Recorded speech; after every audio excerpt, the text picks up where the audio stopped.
Hi, everyone. Bob Dietrich here, back again for another episode of the ADHD Toolbox, and we've got something really special for you.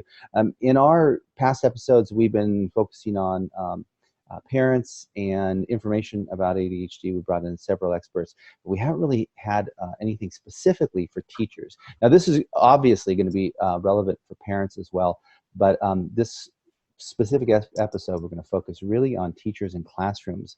And we've got an expert on today. Her name is Cindy Goldrich.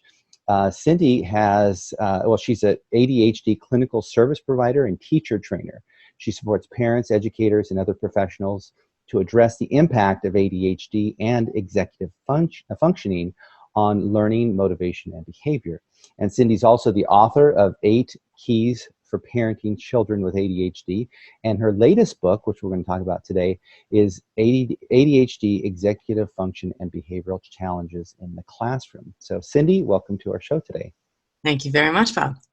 All right, so let's dig right into this because there's a lot of stuff going on. What have you heard from teachers as far as the advancing of ADHD, the increase in the number of kids with ADHD in the classroom? Because I know I've seen an increase. What have you seen out there? I'll tell you, Bob, that's a great place to start. What I have seen is this.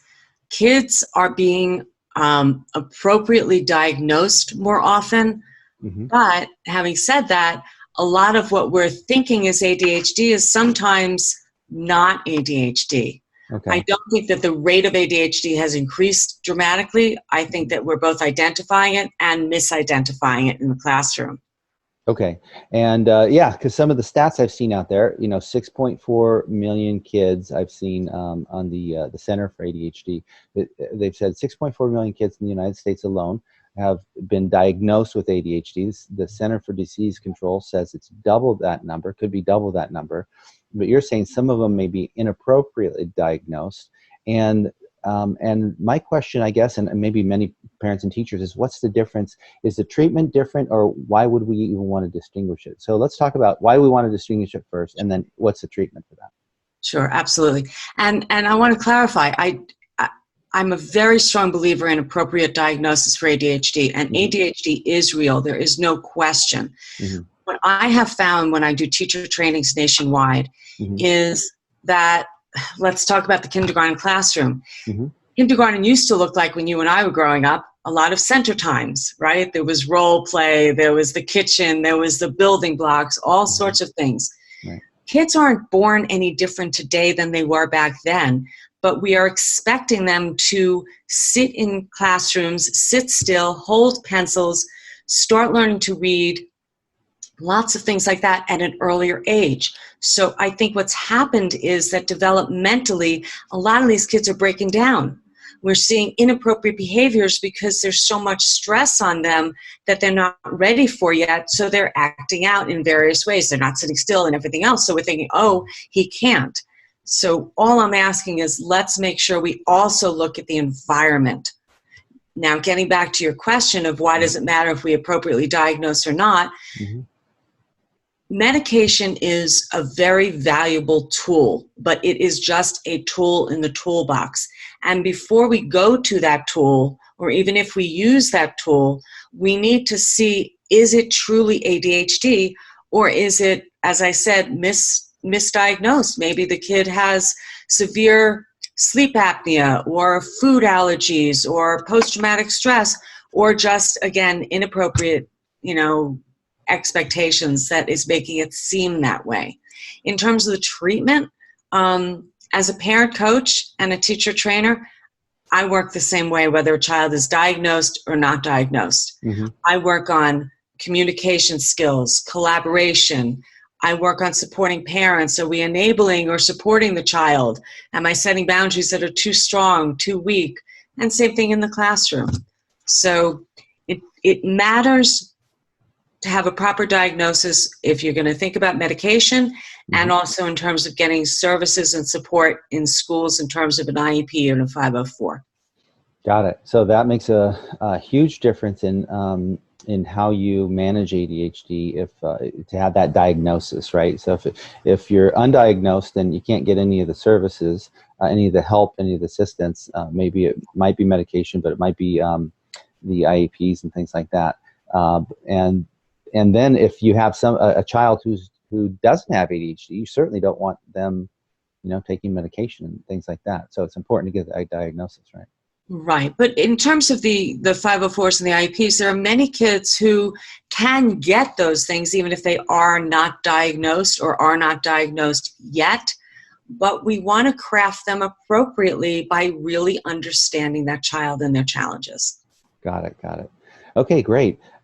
So very important to get your child diagnosed. And Cindy will be offering a free gift here later that will be a kind of a group session that you can get more information. Plus, you can go to her website where she has tons of information. She works with parents, she works with teachers, she does teacher training, she works one-on-one with students, all sorts of stuff. And you've been doing it for quite a while now as well, Cindy, is that right?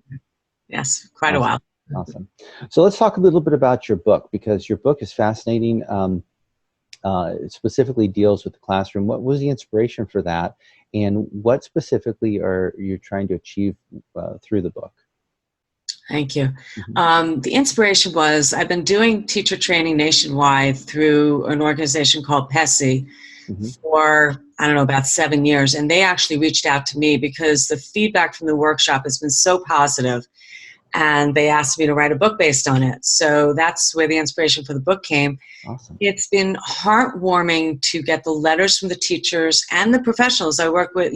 Within the workshops, I also have the school guidance counselors and the SLPs and the OTs and everyone working together by fully educating people on what ADHD really is, what executive functions really are, and how these are all impacting learning and motivation and behavior. We're creating a shift in the environment in the classroom and in the school, because then everyone is able to talk on the same language. So the book I wrote is truly almost a first-person expression. I did collaborate with my daughter, Carly, who is a special education teacher here in Boulder Valley. And so what's been great is I have my perspective and she has hers. And because she's in the special ed and working with the most challenging kids in the resource room, we were able to develop the tools that really work and the perspective, so that I always want the teacher hearing the voice of the parent as well, because the teacher may do a lot of work in the school and then wonder what happened when the kid goes home, why, what's going on at home. I want them to understand the challenges that the parent is facing at home, because that really colors what goes on in the classroom. So it's been a great collaborative program.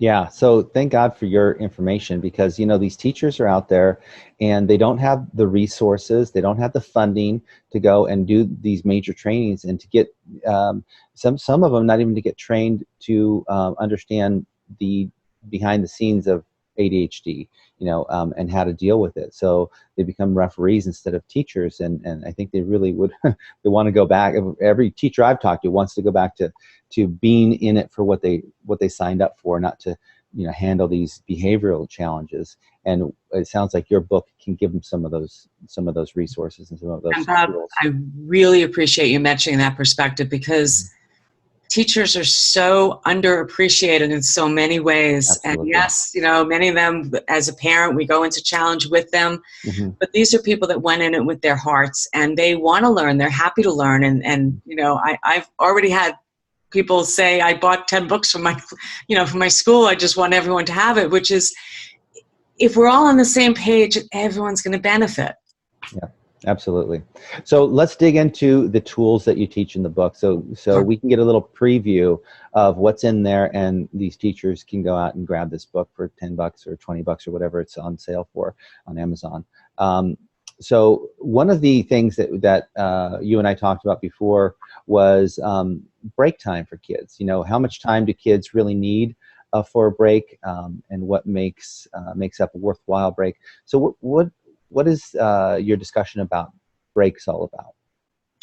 So it's a few facets. First of all, we have to recognize the neurobiology in the brain. The brain the chemicals in the brain that help us think and learn can be depleted after about 10 to 15 minutes of doing the same activity. Not for every activity, not for every child, not for every adult, but the point here is that sometimes we need to switch up the activity. Mm-hmm. That doesn't mean the kids have to know they're taking a break, and that's the beauty of it. A break can simply be changing the mode that we're doing the learning activity. Mm-hmm. So from lecturing to discussion, to turning one-on-one, to having some active things. There are a lot of things I do in my trainings. I do something called the whip around, where we'll have two kids stand back to back, and then we'll do some true false questions, and they'll answer them, and they'll turn around, and they're learning, they're reinforcing their learning, but they're up, they're moving, they're laughing, they're having fun. The concept of a break should not just be, hey, I'm going to take a break and relax, or hey, I'm going to, look at my iPhone, or I'm going to, look through a magazine. Mm-hmm. It should be active, and it should be stimulating, but it also needs to have a beginning and an end. Right. And that's the other big piece. So should I talk about that aspect? Yeah, definitely, yes. Please Okay. jump into that. So there are times we do need a break, just a total break. Mm-hmm. The problem is we don't like to give kids a break sometimes, because then what's our biggest fear? I'll never get them back to work. So we can work on that by talking in advance. What are helpful breaks? What are breaks that suck you in and you have a hard time transitioning from? And how long should appropriate break be? What I have found is short bursts are very valuable. So a 5-minute break, set a timer, literally have the timer. It's a 5-minute break. What would be a good thing to do in 5 minutes? It wouldn't be starting a game that, is a 15 or 20-minute game, but it might be, doing a bunch of jumping jacks or wall push-ups in the classroom, or if you're at home with your kids, running around the block. Something that's stimulating and that has an absolute end so that you can go back. And the beauty of that is if they know that they're going to have a break, then it's easier to say, let's try to really be all in on our work now, because you are going to have that break, as opposed to them just not knowing when it's going to end. So they just kind of get lethargic. Got it. So if you're going into a big exercise, maybe a 10, 15, 20-minute exercise, you definitely want to take a break before you transition into that. It sounds like. I think it would be valuable to either, as I said, either take an actual break or just think about changing the learning activity to something, that's shifting. Got it. That makes a lot of sense. But one of the ways I really learned the benefit of a break was through my own experience. I had started training for a half marathon, and I had never been a runner. And I was very fortunate that the person I trained with, what we learned was we did better if we ran for a specific time and then walked for a little bit, and then ran and then walked, as opposed to running until we were exhausted and then taking a break and then feeling, I can't run again. Right. So it's a matter of helping the kids experiment for themselves. I want the child to be involved in this process of choosing what they're doing for the breaks and noticing what breaks are helpful and what breaks aren't. Because I'm trying to grow an adult. I'm trying to have them choose, if they go off to college or in the work environment, where should I sit best? How do I learn best? What kind of breaks are helpful for me? All of those things. So we must be involving the kids in the equation. Got it. Yes, for sure. In your book, the ADHD, Executive Functioning and Behavioral Challenges in the Classroom, let's talk a little bit about the behavioral challenges, because I think that's where really people pull their hair out and get frustrated. What are some of the techniques and tools that you offer in your book regarding behavioral challenges? One of the first and most important, and I think people are really picking up on this now, is the power of calm. That when there is no calm, there is no learning. One of the things that happens is we try to calm a kid down in the heat of the moment, but if they could, they would. They don't have the skills to calm themselves down. So when do we want to teach them these skills? When they're calm. So during the calm times, that's when we want to be brainstorming with the child, acknowledging that, I get it. Sometimes you get frustrated. Sometimes things don't go well. Sometimes someone upsets you or something else happens, what are some things you can do in those moments to help you better handle your emotions? Because if we can't help them figure that out while it's calm, then how are we going to help them in that moment?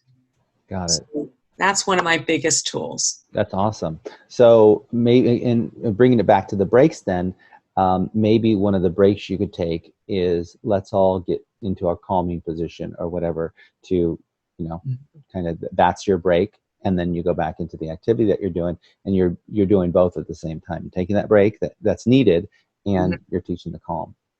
I'll even add on to that.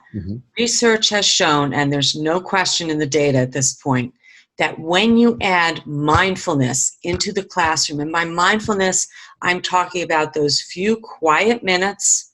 Sometimes it can even be active. It can be, it can be 5 minutes of standing yoga, deep breathing activities, any of these things. When you add this in, and it's a regular part of the classroom, academic suspensions go down, detentions go down, academic learning goes up.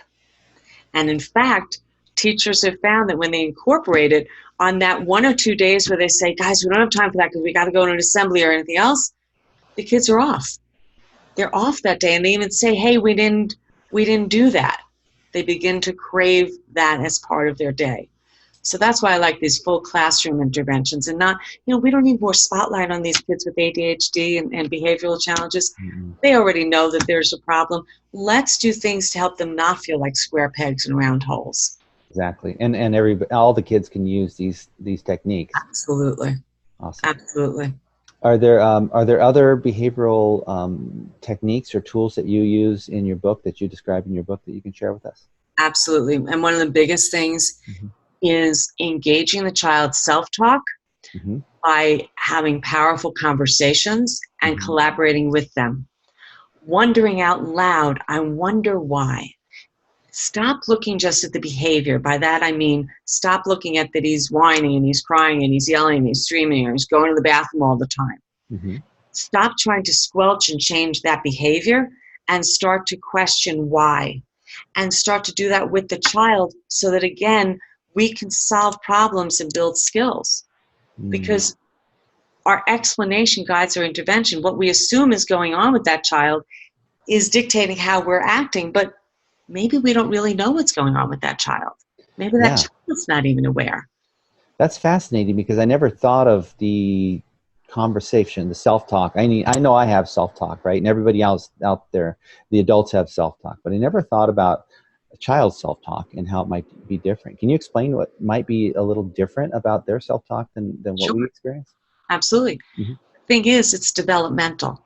And that's the thing to realize. It's not that some kids have it, some kids don't.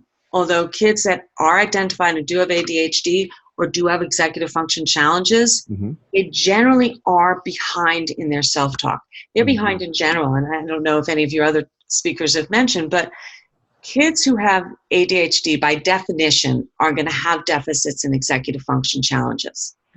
You cannot have ADHD without having those deficits. If you have deficits in executive function, you might not have ADHD. But the reason I'm bringing this up in terms of self-talk is because we have found that kids with ADHD could be up to 30% delayed in developing their executive function system. And one of the most important pieces of that executive function system is self-talk. Wow. So this is a developmental skill. Kids aren't having those rich conversations in their brain. Oh, last time when I did this is what happened, so maybe next time. They're not thinking that way yet. So the way to develop it is let them see your self-talk. Hey, we're going to have dinner at 6 o'clock tonight. It's going to take me about an hour to cook the chicken and get it all ready and everything. I think I should start dinner at 5 o'clock. Let them hear your process. For teachers, I always say, rather than saying, okay, guys, take out your pencil, take out your calculator, take out your notebook, it's time for math. Instead, maybe just say, hey, guys, it's time for math. And leave a little space. And then, of course, if I'm noticing some of the kids, I might then remind them because maybe they're working memory or what, they're distracted. So it's not that I'm trying to penalize or pressure the kids that didn't know what to take out, but I want to give them time to to kind of exercise that muscle in their Got it. brain, Got I it. think. Awesome. So would asking questions then, instead of saying, hey, take out this and that, would asking questions, so we're going to do math, what do you need to take out? And does You that got it. stimulate that? That's exactly it. It's that simple. I mean, I will say that 99% of the interventions that are in my book are cost-free. That's awesome. That's awesome. You don't need more money. Yeah. So you got to get this book. I mean, it's got a bunch of tools that are just going to help you develop these kids past the point where they're going to need your help. They're going to be calmer, self-regulated, and be able to focus. So why don't you give us one more tool for behavioral challenges that these teachers can use, and the parents can use. And parents, if you're watching this, you can use this at home too. So this is awesome stuff, right? Okay, so this one's not going to answer your question, but it's going to answer your question. You ready? Okay. Yep. Learn how to calm yourself. Because we are under so much stress. Right. Parents, educators, we're all under so much stress. And we're no different than the kids. When we're stressed out, we can't think and we can't learn. So we end up spontaneously punishing. Like I had a parent once come in. It was the second day of the workshop, so she hadn't quite, learned all everything yet. And she said, I was so angry at my child last night. And I told her, if, that's it, I'm canceling your birthday party. And then she had this big quandary because she said, well, I said that already. Does that mean if I don't follow through with that, have I, am I teaching her that I don't keep to my word? And of course, we had to have lots of conversations around that. Right. But we can't be appropriate if we can't calm first. So that's my tip. Yeah. And maybe even think before you speak, because it's so important. I mean, you are installing some lifelong beliefs about these children. And so if you just go off the rails, you never know what they're going to pick up, and it'll be there ingrained forever. So calm yourself first. And I mean, I've heard talk about, how the brain, mirrors, especially in children, has them emulate what others are doing, right? That's how they learn, is they see others and they act. So if others are not able to keep control, then they're not either. It's always watching you. Got it. Okay. Fantastic. Yeah. Fantastic. So there's a lot of information in Cindy Goldrich's new book called The ADHD Executive Function and Behavioral Challenges in the Classroom, Managing the Impact on Learning, Motivation, and Stress. Specifically for teachers in the classroom, but parents, you're going to love this book as well, because it's going to give you the same tips that they're using in the classroom to build that consistency in the classroom and out. In fact, parents, you might even want to buy it and give it as a gift to your teachers. I think that would be a wonderful thing to do. Cindy, I know you have a website, and there's lots of different resources that parents and teachers can reach out and connect with you and get these resources. How do they find you, and what resources do you have on your website that parents and teachers can use? Sure. Thank you for that opportunity. Sure. First and foremost, my website is called PTS Coaching. Stands for Pathways to Success, because I believe these kids are not on this pathway, rather they're on this pathway, right? There's lots of different ways to get there, but they're going to succeed, and I really believe that. So it's PTS Coaching. Best way to get in touch with me is Cindy at PTS Coaching. That's CINDY at PTScoaching.com, of course. The workshop that I have is called Calm and Connected, Parenting Kids with ADHD and Executive Function Challenges. It's a 7-session workshop, but for the offer for your audience, the first session, which is $55, I am giving you for free. It's a live interactive webinar, so you just need to reach out to me, or you can look on my website and you'll see it. If you use the coupon code PTS Tools, PTS Tools, you'll be able to have that first session for free. It's appropriate for educators, for all professionals, and for parents. I've got many professionals, neuropsychs and psychiatrists, that as soon as they diagnose a child, rather than trying to do the education themselves, they just give them the first session of this workshop. It's 2 hours of comprehensive deep dive. Best thing to do is just email me, and I will add you to my newsletter, which I send out about once every few weeks. And I can send you the direct link for the workshop. Fantastic. And there's a bunch of information on her website, and you can get a lot of answers through Cindy's ptscoaching.com website. Also, the information for Cindy's gift is on this page. So just look down on the page. You'll be able to see it right there, and get connected with all those resources, and get on Cindy's group coaching. It's phenomenal, and I think you're going to like it. Also, don't forget to buy her book on Amazon, right? It's on Amazon? It's on Amazon. It's on Barnes & Noble. I don't remember what date this will air, but I can tell you that it's available now everywhere. All right. So one thing you're going to want to know is that when you buy Cindy's book, if you go to Barnes & Noble, there's a special going on, and they're helping to, I think, raise funds for schools. But I'll let Cindy talk to us about what that is. Sure. Thank you. Sure. So my book is launching October 20th. I'm going to be having a book launch in Boulder, Colorado. Anyone is welcome to come by and meet me and chat with me. And I've partnered with Impact on Education and Barnes & Noble so that a percentage of anything purchased either in the store that day or online at any Barnes & Noble, or from October 20th to October 25th, if you mention the coupon code, which I will put in the notes, a percentage of the sales that for anything you buy will go to Impact on Education. And I am encouraging everyone to please buy books for teachers. Teachers spend their own money to fill their classrooms with books. So I have a whole list of books that are great, especially for kids who have ADHD, where the character has ADHD, or it's, that just hyperactive kid, or books specifically educating kids about ADHD. So I would love to get a lot of these books into the hands of teachers and classrooms. That's great. So Barnes & Noble, October 20th to October 25th. Online, any purchases, and if you're in the Boulder area, please stop by on the 20th. That's great. And the coupon code will be listed below the video, so that's perfect. Thank you, Cindy, for adding this information to the toolbox. These are some good tips, and even more tips in the book. We're excited to read that. Thank you so much, Bob. All right, and thank you, everybody, for joining us on the ADHD Toolbox. We will see you on our next episode. Have a great day.